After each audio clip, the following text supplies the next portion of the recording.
Plane Stories. This is the second part of our mini-series on funny airplane stories.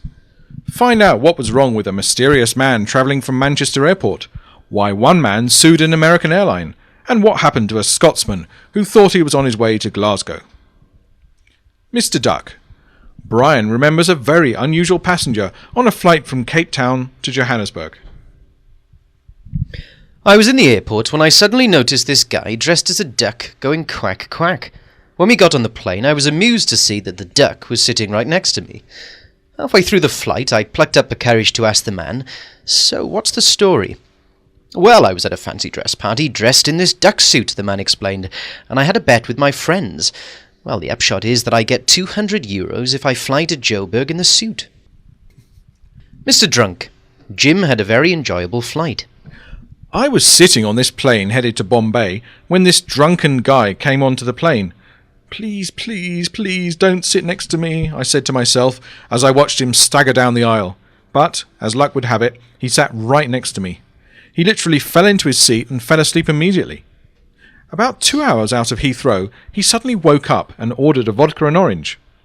When his drink arrived, he looked over to me and asked, "So, what time are we due into Glasgow then?" I must say, that was one of the most pleasurable flights I've ever had. And oh, how I enjoyed telling him that we were actually going to Bombay. Mr. Nobody. Gordon remembers a very angry passenger. I was waiting to check in when this guy rushes up to the front of the line and demands to be checked in first. To the passenger's surprise, the check-in guy just said, "I'm sorry, sir, but you'll have to stand in line like everybody else." On hearing this, the passenger went bright red and shouted, "Don't you know who I am?" At which, the check-in guy reached for his microphone and announced to everyone, "Ladies and gentlemen, we have a gentleman at the check-in desk who doesn't appear to know who he is. If anyone can help, please come forward. Thank you." Of course, everyone thought this was absolutely hilarious, except the passenger who swore at the check-in guy. "I'm sorry that you feel like that about my mother, sir, but you'll have to stand in line." I felt like cheering. What a hero. Mr. Fat. John was working as ground staff in Fresno Airport when he had to deal with an angry passenger. This guy came up to me all angry and said, "When I checked in with your airline in Chicago, they put a tag on my luggage that said fat." The passenger began, "I know I'm overweight, but do you really need to classify your passengers in this humiliating way?" I took a couple of seconds to control myself.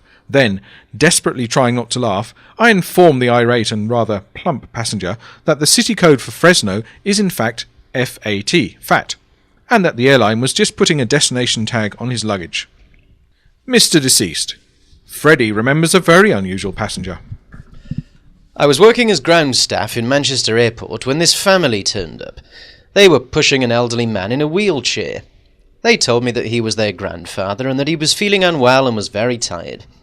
"That's okay. If you require any further assistance, please let us know," I told them. But when staff at the security search point went to check the man, they realized that he was, in actual fact, dead.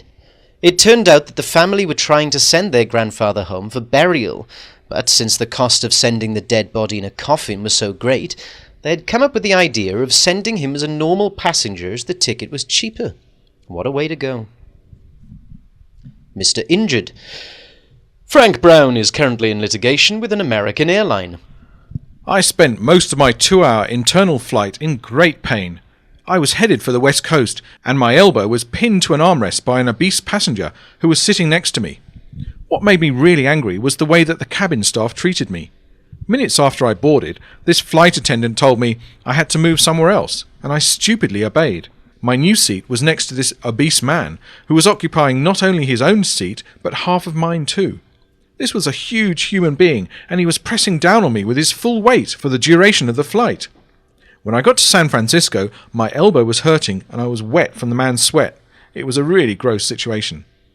As part of the compensation, I asked the airline to provide me with a temporary employee to assist with my computer work while the injury healed, but they refused. And that's why I'm going to sue them. I think they deserve to be taught a lesson.